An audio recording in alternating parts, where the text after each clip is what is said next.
नमस्कार दोस्तों, एक बार आप सबका फिर से बहुत बहुत स्वागत है आप सभी के अपने YouTube चैनल डियर गुरुजी पर। जितने लोग यहाँ पर जुड़ रहे हैं, आप लोग को पता है ना भाई, फ्री पीडीएफ आपको हमारे टेलीग्राम पर मिलता है। इंस्टाग्राम पर फॉलो कर लीजिएगा क्योंकि वहाँ पर मैं डेली जो है नए नए अपडेट्स लेकर के आता रहता हूँ। और साथ ही साथ दोस्तों, यहाँ पर जो हमारा अनअकैडमी का लर्निंग ऐप है, इसको डाउनलोड कर लो, क्योंकि यहाँ पर भी जो है मैं डेली आप सभी के लिए डेली जो है अपडेट्स लेकर के आता हूँ। डेली जो है 2-3 लाइव क्लास लेकर के आता रहता हूँ। तो अगर आपने अभी तक मुझे यहाँ पर फॉलो नहीं किया है तो फॉलो कर लीजिएगा। मृत्युंजय जयसवाल नाम से मेरी आईडी मिल जाएगी, प्रोफाइल में लिंक दिया गया है। और आप लोग मेरी क्लासेस को मेरे इस इनवाइट कोड की वजह से, डीए गुरुजी इनवाइट कोड की वजह से जो है बिल्कुल फ्री में देख सकते हैं, फ्री में आप लोग इनको अटेंड कर सकते हैं। ठीक है, अगर आप लोग इनवाइट कोड का यूज करते हो डियर गुरुजी, मेरे साथ साथ और भी जो एजुकेटर्स हैं उनकी भी क्लासेस को देख सकते हो। चलिए स्टार्ट करते हैं आज की इस क्लास को। तो आज का पहला क्वेश्चन आपके सामने ये रहा कि किस प्रकार की बाजार व्यवस्था में बाजार अथवा उद्योग पर एक ही विक्रेता का वर्चस्व होता है। चलिए भाई, फर्स्ट नंबर क्वेश्चन है, सभी लोग इसका जवाब जो देने का प्रयास करेंगे और सभी लोग बताते हुए चलिए। आवाज़ सभी को यहाँ पर आ रही है ना? चलिए, बहुत ही अच्छी बात है। आई होप सबको आवाज़ जो यहाँ पर आ रही होगी। तो किस प्रकार की बाजार व्यवस्था में बाजार अथवा उद्योग पर एक ही विक्रेता, अब भाई एक ही विक्रेता का अगर आपका वर्चस्व रह रहा है, यानी कि उसको क्या बोलेंगे? ऑब्वियस सी बात है, एकाधिकार बोलेंगे। क्या बोलेंगे? एकाधिकार बोलेंगे। तो ऑप्शन नंबर जितने लोग भी जवाब दे रहे हैं वो लोग यहाँ पर जो है बिल्कुल करेक्ट हो जाएंगे। चलिए साथियों, आते हैं, बढ़ते हैं अगले क्वेश्चन की तरफ। तो आपसे पूछा गया है कि प्रच्छन्न बेरोजगारी को और किस नाम से भी जाना जाता है? प्रच्छन्न बेरोजगारी को और किस नाम से भी जाना जाता है? सभी लोग यहाँ पर बताते हुए चलेंगे। इसका जो करेक्ट आंसर आपका क्या हो जाएगा? जवाब देखिए, यहाँ पर देखिए काफ़ी लोग का आना शुरू हो गया है। तो भैया, प्रच्छन्न बेरोजगारी की अगर हम बात करते हैं तो इसको हम लोग जानते हैं अल्प रोजगार। ठीक है, प्रच्छन्न बेरोजगारी को अल्प रोजगार, यहाँ पर देखिएगा अल्प रोजगार यहाँ पर दिया गया। थोड़ा सा करेक्ट ले भाई, अल्प बेरोजगारी बोलते हैं। ठीक है, अल्प रोजगार नहीं, अल्प बेरोजगारी भी इसको बोलेंगे, रोजगार ही सोच रहा था मैं। तो करेक्ट कर लिए, करेक्शन कर लीजिएगा। अगला क्वेश्चन पूछा गया, निम्नलिखित में से कौन से भारतीय संसद के संगठक है? भारतीय संसद की अगर हम बात करते हैं तो राष्ट्रपति भी आता है, राज्यसभा भी आता है, लोकसभा भी आता है। ये सारे के सारे जो भारतीय संसद में आपके संगठक है, सम्मिलित हैं। तो यहाँ पर जितने लोग जवाब दे रहे हैं 1 2 3 बोले तो ऑप्शन नंबर डी जितने लोग जवाब दे रहे हैं वो लोग यहाँ पर जो है बिल्कुल करेक्ट हो जाएंगे। चलिए साथियों, आते हैं, बढ़ते हैं अगले प्रश्न की तरफ। तो अगला क्वेश्चन पूछा गया है कि निम्नलिखित में से कौन भारत राज्य का कार्यपालक अध्यक्ष है? क्वेश्चन नंबर 4 है, इसका जवाब देते चलिएगा। निम्नलिखित में से कौन जो है भारत राज्य का कार्यपालक अध्यक्ष है? क्वेश्चन नंबर 4 का जवाब देखिए यहाँ पर आना शुरू हो गया है। तो इस प्रश्न का जो सही उत्तर आपका क्या हो जाएगा? चलिए भाई, 4 नंबर क्वेश्चन है, जवाब देखिए बिल्कुल सही आ रहा है। तो ऑप्शन नंबर जितने लोग जवाब दे रहे हैं भाई साहब, राष्ट्रपति। ठीक है, राष्ट्रपति की बात करते हैं तो ये भारत राज्य का कार्यपालक अध्यक्ष होता है। तो ऑप्शन नंबर बी जितने लोग जवाब दे रहे हैं वो लोग यहाँ पर बिल्कुल करेक्ट हो जाएंगे। अगला क्वेश्चन देखिए आपसे यहाँ पर क्या पूछा गया है, कोणार्क का सूर्य मंदिर किसने बनवाया था? 5 नंबर क्वेश्चन है, इसका जवाब देते हुए चलेंगे भाई। कोणार्क का सूर्य मंदिर जो है किसने बनवाया था? चलिए भाई, क्वेश्चन नंबर 5 है, जवाब देखिए यहाँ पर काफ़ी लोग के आने शुरू हो गए हैं और आई होप सबको पता होगा भाई, कोणार्क का जो सूर्य मंदिर था वो किसने बनवाया था?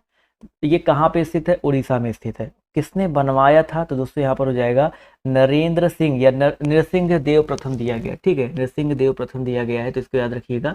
ऑप्शन नंबर जो नरसिंह बोलो या नरसिंह बोलो, नरसिंह भी बोलते हैं यहाँ पर। तो ऑप्शन नंबर जितने लोग बी जवाब दे रहे हैं वो लोग यहाँ पर जो है बिल्कुल करेक्ट हो जाएंगे। ठीक है, चलिए भाई, कब बनवाया था ये भी आपको पता होगा, तो इसको आप लोग कॉमेंट करके जवाब दीजिएगा। और 1984 में एक चीज़ याद रखिएगा, 1984 में इसको जो है क्या, यूनेस्को ने इसको विश्व धरोहर स्थल के रूप में जो है मान्यता दी थी। चलिए अगला क्वेश्चन देखिए, आपसे क्या पूछा गया कि बंगाल के प्रथम गवर्नर जनरल कौन थे? बंगाल के प्रथम गवर्नर जनरल जो है आपके कौन थे? 5 नंबर क्वेश्चन है, जवाब देखिए यहाँ पर आना शुरू हो गया है। तो साथियों याद रखिएगा, बंगाल के जो पहले गवर्नर जनरल थे वो आपके वॉरेन हेस्टिंग। ठीक है, सभी लोग यहाँ पर जवाब देते चलो। प्लीज़ यार शेयर कर दो, शेयर कर दो, शेयरिंग इज केयरिंग, तो प्लीज़ शेयर करते चलिएगा। तो ऑप्शन नंबर सी जितने लोग जवाब दे रहे हैं वो लोग यहाँ पर बिल्कुल करेक्ट हो जाएंगे। अगला क्वेश्चन देखिए आपसे यहाँ पर क्या पूछा गया है, निम्नलिखित में से किस देश में से अमेजन नदी बहती है? निम्नलिखित में से किस देश में से अमेजन नदी जो है आपकी बहती है? 7 नंबर क्वेश्चन है, इसका जवाब जो देते हुए चलिएगा। तो दोस्तों याद रखिएगा, यहाँ पर जो करेक्ट आंसर आपका हो जाएगा दोस्तों ब्राज़ील। ब्राज़ील देश की अगर हम बात करते हैं तो यहाँ से जो अमेजन नदी आपकी बहती है। तो ऑप्शन नंबर सी जितने लोग जवाब दे रहे हैं, अमेजन नदी की अगर बात करते हैं तो यहाँ पर ऑप्शन नंबर सी वाला जो है ऑप्शन बिल्कुल करेक्ट हो जाएगा। अगला क्वेश्चन देखिए आपसे यहाँ पर क्या पूछा गया है, ध्यान से देखिएगा और सभी लोग जवाब देने का प्रयास कीजिएगा। क्वेश्चन नंबर अगर हम बात करते हैं किसके बारे में, 8 के बारे में बात करते हैं। तो सह्याद्री पर्वत श्रृंखला का अन्य नाम, क्वेश्चन नंबर 8 है, इसका जवाब जो है देते हुए चलिएगा। सह्याद्री पर्वत श्रृंखला का अन्य नाम क्या है? चलिए भाई, क्वेश्चन नंबर 8 है, जवाब देखिए आना शुरू हो गया है। तो 8 नंबर प्रश्न का जो करेक्ट आंसर आपका हो जाएगा पश्चिमी घाट। ठीक है, पश्चिमी घाट जितने लोग जवाब दे रहे हैं, ऑप्शन नंबर सी जितने लोग जवाब दे रहे हैं, वो लोग यहाँ पर जो है बिल्कुल करेक्ट हो जाएंगे। ठीक है, चलिए साथियों आते हैं अगले क्वेश्चन की तरफ। अगला प्रश्न देखिए आपसे यहाँ पर क्या पूछा गया है, जीवाणु की खोज जो है किसने की थी? जीवाणु की खोज किसने की थी? क्वेश्चन नंबर 9 है, सभी लोग यहाँ पर जवाब जो देते हुए चलेंगे। 9 नंबर प्रश्न है, जवाब देखिए आना शुरू हो गया है। तो जीवाणु की खोज दोस्तों अगर हम बात करते हैं तो एंटोनी वॉन ल्यूवेनहॉक ने, किसने किया था भाई? एंटोनी वॉन ल्यूवेनहॉक ने किया था। तो ऑप्शन नंबर जितने लोग ए जवाब दे रहे हैं वो लोग यहाँ पर बिल्कुल करेक्ट रहेंगे। जीवाणु एक कोशिकीय होते हैं और इनकी आकृति जो होती है गोल होती है और छड़ जैसी आकार की होती है। ठीक है, तो ऑप्शन नंबर जितने लोग ए जवाब दे रहे हैं वो लोग यहाँ पर बिल्कुल करेक्ट हो जाएंगे। अगला क्वेश्चन पूछा गया कि एक विशेष कार्य करने वाली समान कोशिकाओं के समूह को क्या कहते हैं? क्वेश्चन नंबर आपके यहाँ पर देखिए 10 दिया गया है और सभी लोग जवाब देते हुए चलेंगे। एक विशेष कार्य करने वाली समान कोशिकाओं के समूह को क्या कहते हैं? बहुत ही इंपॉर्टेंट क्वेश्चन है और सभी लोग यहाँ पर जवाब जो देने का प्रयास करेंगे। इसका जो सही उत्तर आपका क्या हो जाएगा? तो दोस्तों याद रखिएगा, एक विशेष कार्य करने वाले समान कोशिकाओं के समूह को ऊतक बोलते हैं। क्या कहते हैं भाई? आपके ऊतक कहते हैं। तो यहाँ पर जितने लोग ऊतक जवाब दे रहे हैं ऑप्शन नंबर ए, वो लोग यहाँ पर बिल्कुल करेक्ट हो जाएंगे। चलिए साथियों आते हैं अगले प्रश्न की तरफ। तो अगला प्रश्न देखिए आपसे यहाँ पर क्या पूछा गया है कि पौधों के ऊतक कितने प्रकार के होते हैं? जो पौधों के ऊतक होते हैं वो आपके कितने प्रकार के होते हैं? क्वेश्चन नंबर 11 है, सभी लोग इसका जवाब जो देते हुए चलिएगा। पौधों के जो ऊतक होते हैं वो आपके कितने प्रकार के होते हैं? तो उसको याद रखिएगा 2 प्रकार के। ठीक है, पौधों के ऊतक आपके 2 प्रकार के होते हैं, तो इनको याद रखिएगा। ऑप्शन नंबर जितने लोग बी जवाब दे रहे हैं वो लोग यहाँ पर बिल्कुल करेक्ट हो जाएंगे। अगला क्वेश्चन देखिए आपसे यहाँ पर क्या पूछा गया है, स्वतंत्र रूप से लटके हुए लकड़ी के एक ढांचे में कील ठोकना कठिन होता है, ये कौन सा नियम इस कथन का समर्थन करता है? भाई स्वतंत्र रूप से लटका हुआ जो लकड़ी के एक ढांचे में अगर कोई कील है उसे ठोकना जो है आपका कठिन होता है, ये कौन सा नियम जो है इसका समर्थन करता है? तो दोस्तों यहाँ पर याद रखिएगा 12 नंबर क्वेश्चन का जो करेक्ट आंसर आपका हो जाएगा न्यूटन का तीसरा नियम। अब देखो तीसरा नियम क्या कहता है, क्रिया प्रतिक्रिया का नियम, यानी कि प्रत्येक क्रिया के समान विपरीत प्रतिक्रिया होती है।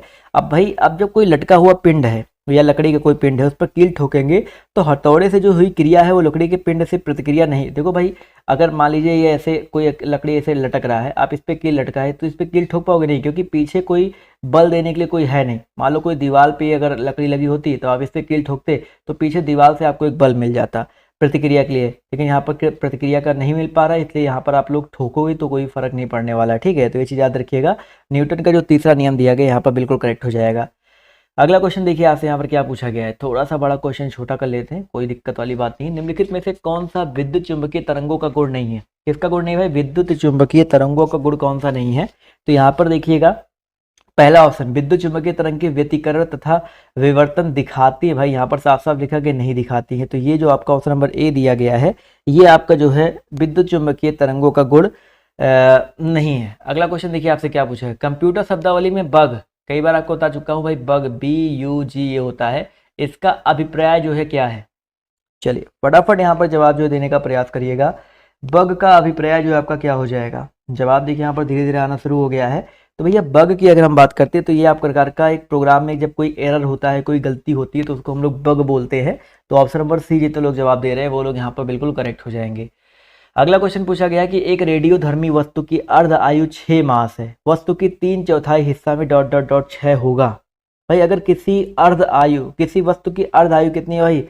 6 मास है, 6 महीने हैं, तो वस्तु की 3/4 हिस्से में कितना 6 हुआ होगा? तो भैया इसका जो करेक्ट आंसर आपका हो जाएगा दोस्तों 12 माह। ठीक है, अर्ध आयु 6 मास है तो 3/4 हिस्से में 12 महीने, इसको याद रखिएगा। तो ऑप्शन नंबर सी जितने लोग जवाब दे रहे हैं वो लोग यहाँ पर जो है बिल्कुल करेक्ट हो जाएंगे।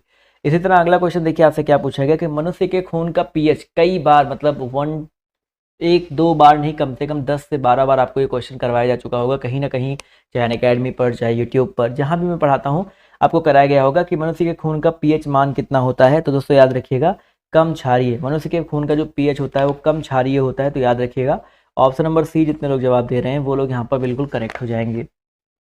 अगला क्वेश्चन देखिए आपसे क्या पूछा गया है, भारतीय वानिकी संस्थान भारत के किस शहर में स्थित है? भारतीय वानिकी संस्थान भारत के किस शहर में स्थित है? इसको जो है याद रखिएगा और सभी लोग जवाब देते हुए चलिएगा। तो दोस्तों याद रखिएगा भारतीय वानिकी संस्थान, जवाब देते हुए चलो भाई, जवाब देखिए आना शुरू हो गया है। तो दोस्तों याद रखिएगा देहरादून में 1906 में जो है इसकी स्थापना हुई थी और ये आपका देहरादून में अवस्थित है। ठीक है, चलिए भाई अगला क्वेश्चन देखिए आपसे यहाँ पर क्या बोला गया है, ध्यान से देखिएगा। क्वेश्चन अगर हम बात करते हैं दीनदयाल रसोई योजना, देखिए 2017 में स्टार्ट हुआ था, तो जो कि आपके लिए इंपॉर्टेंट नहीं है, बट याद रखो भाई ये मध्य प्रदेश में स्टार्ट हुआ था, बस इतना याद रख लो, आपके लिए उतना इंपॉर्टेंट नहीं है। करंट अफेयर में अलग से करवा रहा हूँ, तो उसके लिए आप लोग बिल्कुल परेशान मत होइएगा। और कल या परसों से, मतलब होली के बाद से मान के चलिएगा कि सुबह भी आपका एक वीडियो जो है करंट अफेयर का आएगा, तो उसके लिए बिल्कुल परेशान मत होइए। अगला क्वेश्चन पूछा गया है भाई, जकारियास जानसेन ने किसका आविष्कार किया था? 19 नंबर क्वेश्चन है, इसका जवाब देते हुए चलेगा भाई, जकारियास जानसेन ने जो है किसका आविष्कार किया था? 19 नंबर क्वेश्चन है, सभी लोग जवाब जो देते हुए चलेगा। तो भाई जकारियास जानसेन ने अगर हम बात करते हैं तो सूक्ष्मदर्शी का किसका आविष्कार किया था भाई? सूक्ष्मदर्शी का आविष्कार किया था, तो इसको याद रखिएगा। जितने भी साथी, जितने दोस्त यहाँ पर ऑप्शन नंबर सी जवाब दे रहे हैं, वो लोग यहाँ पर जो है बिल्कुल करेक्ट हो जाएंगे। क्लियर है? वेरी वेरी इंपॉर्टेंट क्वेश्चन है, तो इसको नोट डाउन कर लीजिएगा, आपके पेपर के लिए जो है काफ़ी ज़्यादा इंपॉर्टेंट क्वेश्चन हो सकता है।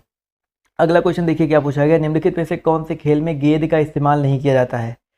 कौन से खेल में गेंद का इस्तेमाल? फुटबॉल खुद ही एक बॉल होता है भाई, क्रिकेट में गेंद होता ही होता है, टेनिस बॉल होती है, लेकिन बैडमिंटन में गेंद नहीं होता भाई। बैडमिंटन में क्या होता है साथियों? रॉकेट होता है। क्या होता है भाई? आपका रॉकेट होता है, तो इसको याद रखिएगा। जितने भी लोग यहाँ पर ऑप्शन नंबर सी जवाब दे रहे हैं, वो लोग यहाँ पर बिल्कुल करेक्ट हो जाएंगे। ठीक है, चलिए भाई, क्या बात है यार, कम लोग ठीक है, लेकिन जितने लोग हो लाइक कर दो। अगला क्वेश्चन पूछा गया आपसे यहाँ पर, निम्नलिखित में से उत्सव का मिलान करते हुए चलना है। चलो इसका मिलान आप लोग पहले करो, फिर मैं तो करते हुए चलूंगा ही। सब लोग यहाँ पर जो लोग जुड़े हुए हैं, मिलान जो है करते हुए चलिएगा। चलिए जवाब धीरे धीरे देखिए यहाँ पर आना शुरू हो गया, काफ़ी लोग के जवाब जो है बिल्कुल सही आ रहे हैं, जो कि बहुत ही अच्छी बात है। चलिए देखिए यहाँ पर गणगौर की अगर हम बात करते हैं, देखिए गणगौर की अगर हम बात करते हैं, तो यहाँ पर देखिए आपका जो है मिल जाएगा, राजस्थान में मनाया जाता है। गणेश चतुर्थी सबको पता है महाराष्ट्र में बहुत धूमधाम से बनता है। दुर्गा पूजा जो आपका पश्चिम बंगाल में, यानी कि BCA, 1 का B, 2 का C, 3 का A। ऑप्शन नंबर जितने लोग ए जवाब दे रहे हैं, वो लोग यहाँ पर जो है बिल्कुल करेक्ट हो जाएंगे। ऑप्शन नंबर ए वाले जितने भी साथी हैं, जितने भी दोस्त यहाँ पर जो है बिल्कुल करेक्ट हो जाएंगे। अगला क्वेश्चन देखिए आपसे यहाँ पर क्या पूछा गया है कि मिस यूनिवर्स 2016, इसको भी स्किप कर दो, लेकिन 2016 लेटेस्ट जो मिस यूनिवर्स का खिताब किसने जीता है, आप लोग को कमेंट करके बताना है मेन कमेंट बॉक्स में। ठीक है, अगला क्वेश्चन पूछा गया, नंबर्स डू लाई। देखिए भाई नंबर्स डू लाई, ये पुस्तक के लेखक कौन है भाई?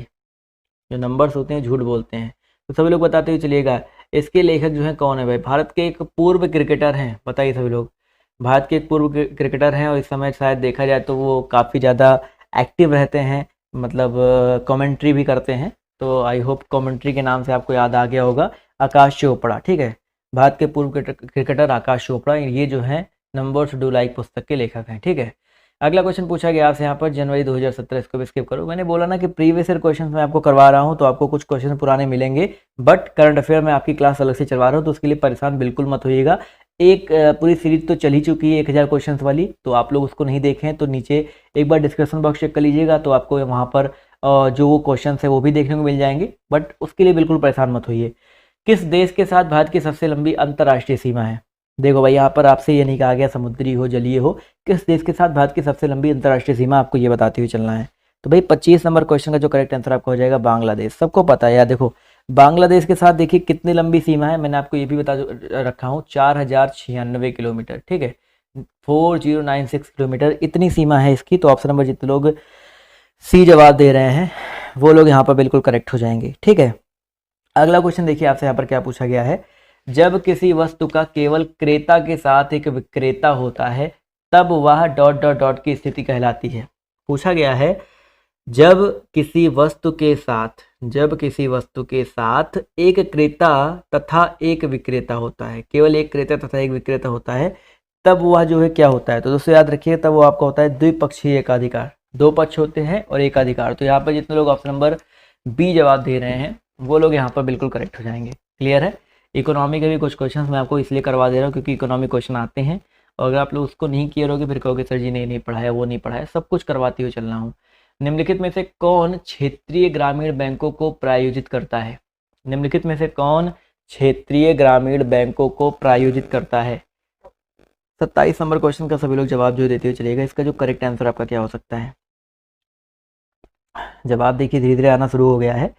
तो क्वेश्चन नंबर आपके यहाँ पर जो 127 नंबर क्वेश्चन, इसका जो करेक्ट आंसर आपका हो जाएगा राष्ट्रीय वाणिज्यिक बैंक, ठीक है, इसको याद रखिए। राष्ट्रीय वाणिज्यिक बैंक जो होता है वो आपका क्षेत्रीय ग्रामीण बैंकों को प्रायोजित करता है, ठीक है। वाणिज्यिक बैंक को व्यावसायिक बैंक भी बोलते हैं, और ये उन बैंकों, भाई वाणिज्यिक बैंक या व्यावसायिक बैंक उन बैंकों को कहते हैं जो धन जमा करने, व्यवसाय के लिए ऋण देने जैसी सेवाएं प्रदान करती हैं, ठीक है।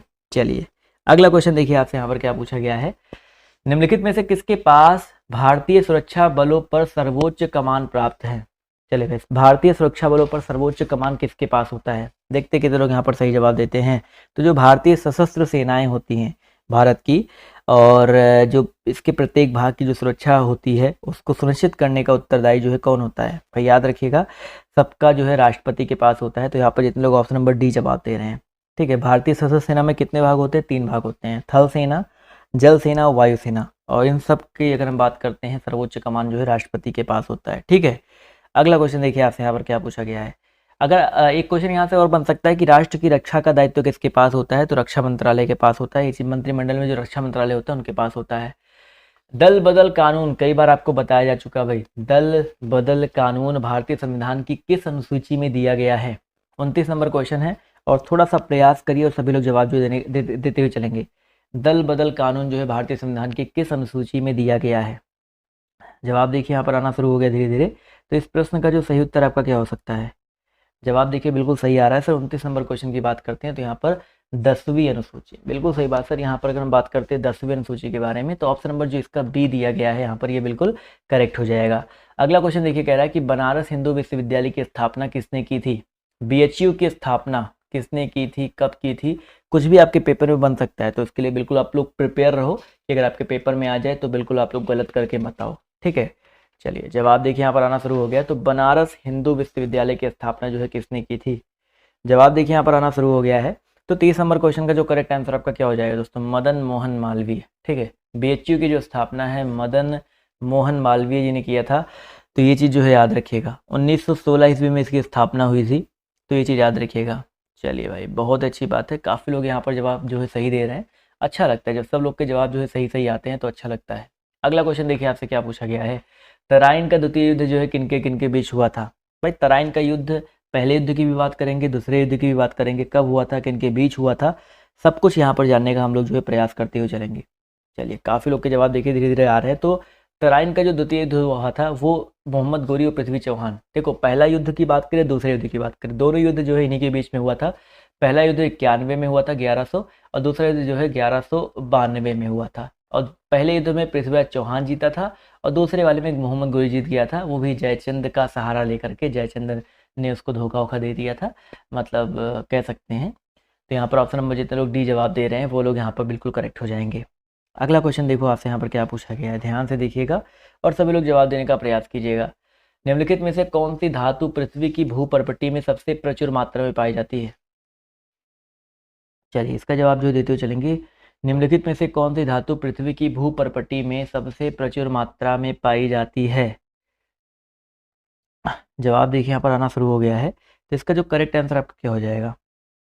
चलिए भाई काफ़ी सारे लोगों के जवाब देखिए यहाँ पर बिल्कुल सही आ रहे हैं। तो इसका जो करेक्ट आंसर आपका क्या हो जाएगा। चलिए बिल्कुल सही जवाब आ रहा है सर। अगर हम बात करते हैं पृथ्वी की भूपर्पटी में सबसे प्रचुर मात्रा में, तो यहाँ पर एल्यूमिनियम, कई सारे वीडियोस में अलग अलग क्वेश्चन, अलग तरह के क्वेश्चंस आपको ये मिल चुके हैं। तो एल्यूमिनियम एक रासायनिक तत्व है जो धातु रूप में पाया जाता है, भूपर्पटी में सबसे अधिक मात्रा में पाया जाने वाला धातु है, ठीक है। चलिए अगला क्वेश्चन देखिए आपसे क्या पूछा गया। एल्यूमिनियम तथा आयरन ऑक्साइड की अत्यधिक मात्रा वाली मृदा को क्या कहते हैं।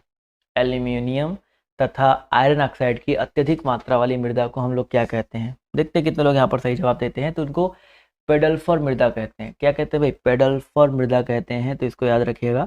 ऑप्शन नंबर जितने लोग जवाब दे रहे हैं बी, वो लोग यहाँ पर जो है बिल्कुल करेक्ट हो जाएंगे, ठीक है।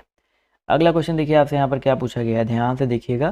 क्वेश्चन नंबर अगर हम बात करते हैं 34 के बारे में, तो लाल रॉट या लाल सड़ांध बीमारी, जो रेड रॉट बीमारी जो है निम्नलिखित में से किस पौधे में होती है। देखिए आपने देखा होगा ना, रेड रेड कलर हो जाता है, आलू आलू में हो गया, गन्ने में आपने देखा होगा, आलू में तो कम लेकिन गन्ने में आपने देखा होगा लाल लाल हो जाता है बीच बीच में, वो लाल लाल जैसा सड़ जाता है, उसको लोग कहते हैं। तो याद रखिए गन्ने में, ठीक है। गन्ने में ये जो आपकी रेड रॉट बीमारी जो होती है आपकी गन्ने में होती है, इसको याद रखिएगा। ऑप्शन नंबर जितने लोग भी जवाब दिए हैं वो लोग यहाँ पर बिल्कुल करेक्ट हो जाएंगे। अगला क्वेश्चन देखिए आपसे यहाँ पर क्या पूछा गया है और सभी लोग जवाब देने का प्रयास करेंगे कि निम्नलिखित में से कौन सा एक संयोजी ऊतक नहीं है। निम्नलिखित में से कौन सा एक जो है संयोजी ऊतक नहीं है, इसका जवाब जो है सभी लोग देते हुए चलिएगा। चलिए भाई, जवाब देखिए यहाँ पर धीरे धीरे आना शुरू हो गया है। तो इस प्रश्न का जो सही उत्तर आपका क्या हो सकता है? जवाब बिल्कुल सही आ रहा है। संयोजी ऊतक कौन सा नहीं है? तो इस प्रश्न का जो सही उत्तर है आपका क्या हो जाएगा? ऑप्शन नंबर सी हो जाएगा, त्वचा। त्वचा की अगर हम बात करते हैं साथियों, तो ये आपका एक संयोजी ऊतक नहीं है। चलिए, बिल्कुल सही बात है। चलिए 1 मिनट बताइए, आवाज़ आ रही कि नहीं मेरी आ रही है? चलिए, अगला क्वेश्चन देखिए आपसे यहाँ पर क्या पूछा गया है। निम्नलिखित में से कौन से सूक्ष्म जीवी पोलियो तथा चेचक जैसी गंभीर गंभीर बीमारियों के कारण है? क्वेश्चन आपके यहाँ पर देखिए 36 दिया गया है और आप सभी लोग इसका जवाब जो देते हुए चलिएगा। क्या पूछा गया है? निम्नलिखित में से कौन से सूक्ष्म जीवी पोलियो तथा चेचक जैसी गंभीर बीमारियों के रीजन है, गंभीर बीमारियों के कारण है? इसका जो करेक्ट आंसर आपका क्या हो जाएगा? सभी लोग यहाँ पर जवाब जो देते हुए चलिएगा। चलिए, क्वेश्चन नंबर आपके यहाँ पर देखिए 36 है और इसका जवाब जो है आना शुरू हो गया है। 1 मिनट रुक, आवाज़ आ रही है ना? चलिए, क्वेश्चन आपके यहाँ पर देखिए 36 है, बिल्कुल सही बात है सर, विषाणु, माफ कीजिएगा। तो यहाँ पर पूछा गया निम्नलिखित में से कौन से सूक्ष्म जीवी पोलियो तथा चेचक जैसी गंभीर बीमारियों के रीजन है? तो यहाँ पर जो विषाणु, जितने लोग जवाब दे रहे हैं ऑप्शन नंबर डी, वो लोग यहाँ पर जो है बिल्कुल करेक्ट हो जाएंगे। क्लियर है? अगला क्वेश्चन देखिए आपसे यहाँ पर क्या पूछा गया है कि सामान्यतः उत्तल दर्पण का प्रयोग डॉट डॉट डॉट में होता है। उत्तल दर्पण की अगर हम बात करते हैं तो इनका प्रयोग कहाँ पे होता है? देखिए भाई, उत्तल दर्पण क्या होता है? वह दर्पण जिसका परावर्तक सतह बाहर की ओर उभरा हुआ रहता है, उत्तल दर्पण कहते हैं। चीज़ें छोटी थोड़ी दिखाई पड़ती हैं, तो यहाँ पर इसका प्रयोग ज़्यादातर हम लोग कहते हैं पश्चदर्शी दर्पण। ठीक है, पश्चदर्शी जो दर्पण होते हैं उनमें किया जाता है। उत्तल दर्पण का उपयोग घर के दरवाजे में करते हैं, पीछे से आ रहे वाहनों को देखने के लिए गाड़ियों में उत्तल दर्पण का प्रयोग किया जाता है। तो इन सब जगहों पर करते हैं। तो यहाँ पर जितने लोग ऑप्शन नंबर डी जवाब दे रहे हैं वो लोग यहाँ पर जो है बिल्कुल करेक्ट हो जाएंगे। क्लियर है? चलिए साथियों, अगला क्वेश्चन देखिए आपसे क्या पूछा गया कि आवृत्ति का एसआई मात्रक जो आपका क्या होता है? आवृत्ति का एसआई मात्रक जो आपका क्या होता है? सभी लोग यहाँ पर बताते हुए चलिएगा। इसका जो सही उत्तर आपका क्या हो जाएगा? चलिए, जवाब देखिए यहाँ पर आना शुरू हो गया भाई। आवृत्ति की अगर हम बात करते हैं दोस्तों, तो यहाँ पर हर्ट्ज, कई बार आपको बताया जा चुका है। वीडियो को लाइक वाइक कर दो या थोड़ा सा शेयर कर दो। थोड़ी देर की वीडियो का और बची हुई 10-12 क्वेश्चन और बचे हुए हैं, तो शेयर कर दो जिससे और भी लोग जुड़ सकें। तो आवृत्ति का जो एसआई मात्रक आपका हर्ट्ज होता है। अगला क्वेश्चन पूछा गया आपसे यहाँ पर, निम्नलिखित में से कौन सा एक संशोधक बटन यानी मॉडिफायर है? क्वेश्चन में आपके यहाँ पर देखिए 39 दिया गया, निम्नलिखित में से कौन सा एक संशोधक बटन यानी कि मॉडिफायर के ई वाई वाला की दिया गया है? इसका जवाब जो सभी लोग देते हुए चलिएगा, के ई वाई वाला। तो जवाब देखिए 39 का यहाँ पर आना शुरू हो गया। तो यहाँ पर याद रखिएगा, कंट्रोल शिफ्ट ऑल्ट, ये सारे के सारे आपके जो है मॉडिफायर्स होते हैं। कंट्रोल जेड से आपका अनडू किया जाता है, कंट्रोल वाई से क्या किया जाता है? रीडू किया जाता है। ठीक है, चलिए अगला क्वेश्चन देखिए आपसे यहाँ पर क्या पूछा गया है कि निम्नलिखित में से कौन सी एक निष्क्रिय गैस है? 40 नंबर क्वेश्चन है। आप सभी को यहाँ पर निष्क्रिय गैस के बारे में बताना है। Hydrogen, oxygen, nitrogen. तो यहाँ पर इन सब में देखा है तो आपका जो आर्गन दिया गया है, देखो आर्गन एक रासायनिक तत्व है और एक निष्क्रिय गैस इसको माना जाता है। ठीक है, निष्क्रिय गैस है तो इसको जो है याद रखिएगा। इसके अलावा नाइट्रोजन, ऑक्सीजन के बाद पृथ्वी के वायुमंडल की जो तीसरी सबसे अधिक मात्रा की गैस है वो आपकी आर्गन ही आती है। ये जो चीज़ याद रखिएगा, औसतन पृथ्वी की वायु का 0.93 जो है परसेंट जो आपका आर्गन होता है। अगला क्वेश्चन पूछा गया है, ओजोन ऑक्सीजन का एक क्या है भाई? ओजोन की अगर हम बात करते हैं, ओजोन जो है ऑक्सीजन का एक क्या है? अपर रूप है, समभारिक है, समस्थानिक है, सम न्यूट्रॉनिक है? बहुत ही इंपॉर्टेंट प्रश्न है और सभी लोग जवाब जो देते हुए चलेगा। ओजोन यानी कि O3 इसको बोलते हैं और ये ऑक्सीजन के 3 परमाणु से मिलकर के बनने वाली एक कह सकते हैं गैस है जो वायुमंडल में बहुत कम मात्रा यानी कि 0.02% यानी कि बहुत कम मात्रा में पाई जाती है और ये बहुत ही विषैली गैस होती है। तो ये आपका एक कार्बन का एक अपर रूप होता है, अपर रूप होता है। तो ये चीज़ याद रखिएगा। जितने भी साथी, जितने भी दोस्त यहाँ पर ऑप्शन नंबर ए जवाब दे रहे हैं बिल्कुल करेक्ट हो जाएंगे। क्लियर है? चलिए सभी लोग यहाँ पर लाइक वाइक कर दो एक एक। रेड डाटा बुक बहुत इंपॉर्टेंट क्वेश्चन है। इसमें निम्नलिखित में से कौन सा डाटा पाया जाता है? रेड डाटा बुक में कौन सा डाटा जो है आपका पाया जाता है? चलिए भाई साहब, क्वेश्चन आपके यहाँ पर देखिए 42 दिया गया है और सभी लोग यहाँ पर जवाब जो देते हुए चलिएगा। 42 नंबर क्वेश्चन का जो करेक्ट आंसर आपका क्या हो जाएगा? जवाब देखिए यहाँ पर बिल्कुल सही आ रहा है सर। रेड डाटा बुक की अगर हम बात करते हैं तो इसमें कौन सा डाटा जो है आपका पाया जाता है? बिल्कुल सही जवाब आ रहा है सर। यहाँ पर जितने लोग सी जवाब दे रहे हैं, सभी विलुप्त प्राय प्रजाति, ठीक है, सभी विलुप्त प्राय प्रजाति, जो विलुप्त होने वाले प्रजाति होते हैं वो आपके पाए जाते हैं।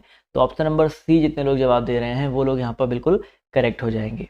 अगला क्वेश्चन देखिए आपसे यहाँ पर क्या पूछा गया है। केंद्रीय मंत्रिमंडल ने इलेक्ट्रॉनिक, ये भी आपका पुराना क्वेश्चन, इसके लिए इंपॉर्टेंट नहीं है। जमे हुए भोजन की खोज किसने की थी? जमे हुए भोजन की खोज जो है किसने की थी? 44 नंबर क्वेश्चन है, सभी लोग जवाब जो है देते हुए चलिएगा। चलिए भाई, 44 नंबर क्वेश्चन है, जवाब देखिए यहाँ पर आना शुरू हो गया है। तो क्लॉरेंस बर्ड्स आय, नाम याद रखिए भाई, क्लॉरेंस बर्ड्स आय, इन्होंने जो है जमे हुए भोजन की खोज की थी। ठीक है, यहाँ पर जितने लोग जवाब दे रहे हैं भाई साहब ऑप्शन नंबर बी वाला, वो लोग जो है यहाँ पर बिल्कुल करेक्ट हो जाएंगे। क्लियर है, बहुत ही इंपॉर्टेंट क्वेश्चन है। तो इसका जो करेक्ट आंसर जितने लोग जवाब दे रहे हैं ऑप्शन नंबर बी, वो लोग यहाँ पर जो है बिल्कुल करेक्ट हो जाएंगे। चलिए, अगर आपके दिमाग में कुछ चल रहा हो, कोई डाउट हो, तो आप लोग जो है जवाब जो है वो आप लोग कमेंट करके पूछ सकते हैं। टेलीग्राम पर, इंस्टाग्राम पर आप लोग जुड़ सकते हैं, वहाँ पर भी आप लोग जो है डायरेक्टली हमसे पूछ सकते हैं। क्लियर है, इंटरनेट नहीं चल रहा है, बफरिंग कर रही है, ऐसे भी दिक्कत आ रहेगा इसमें। चलिए, अगला क्वेश्चन देखिए आपसे यहाँ पर क्या पूछा गया, ध्यान से देखिएगा। निम्नलिखित का मिलान करते हुए चलना है सभी को। निम्नलिखित का जो है मिलान करते हुए चलना है और सभी लोग यहाँ पर मिलान करते हुए चलेंगे जितने लोग यहाँ पर जो है जुड़ रहे हैं। चलिए, बर्डी, वॉली और हिट विकेट। देखो, हिट विकेट की अगर हम बात करते हैं तो ये जो आपका संबंधित है क्रिकेट से, हिट विकेट हो जाते हैं। ठीक है, मतलब आपको बॉलर बॉल करता है और आप जो है अपना जो बल्ला है बॉल को मारने के बजाय किसको मार दो भाई, अपने स्टंप को मार दो, तो हिट विकेट होता है। अगर हम बात करते हैं वॉली के बारे में तो ये टेनिस का है और बर्डी शब्द जो है आपका गोल्फ से संबंधित है।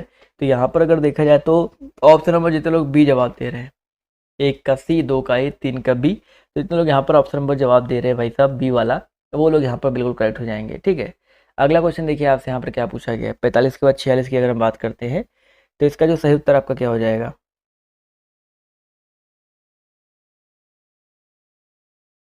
एक मिनट रुक जाइए। चलिए, झूलती मीनारों वाली एक मस्जिद भारत के किस शहर में स्थित है? बहुत ही ज़्यादा इंपॉर्टेंट क्वेश्चन है, इसका जवाब जो देते चलिएगा। झूलती मीनारों वाली एक मस्जिद जो है किस शहर में स्थित है?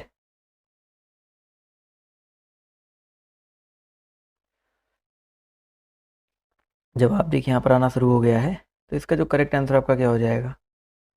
जवाब देखिए यहाँ पर बिल्कुल सही आ रहा है। काफ़ी लोग के जवाब देखिए यहाँ पर सही आ रहे हैं और बिल्कुल सही आ रहे हैं। सर, इसका जो सही उत्तर है आपका क्या हो सकता है?